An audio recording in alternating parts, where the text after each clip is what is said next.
Main spars are the bars that attach to the ridge. When starting to fit the bars, work anti-clockwise. Remove the protective film from the spar undercladding, slot the spar holes over the M5 by 25 mm bolts in the double retainers located in the ridge. Do the same for the holes at the bottom of the spar, which connects to the M5 by 25 mm bolts in the double retainers located in the eaves beam. Loosely thread on the M5 locking nuts. Repeat for all bars that connect to the same side of the ridge. Check spar position before tightening the M5 locking nuts. See your roof plan. If all checks have been performed, it's now possible to permanently fix the wall bar to the host wall.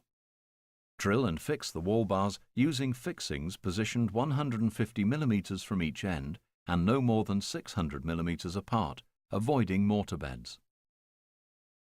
Some fixings shown in this DVD are for studio build only. Please refer to your installation guide for the correct fixings required.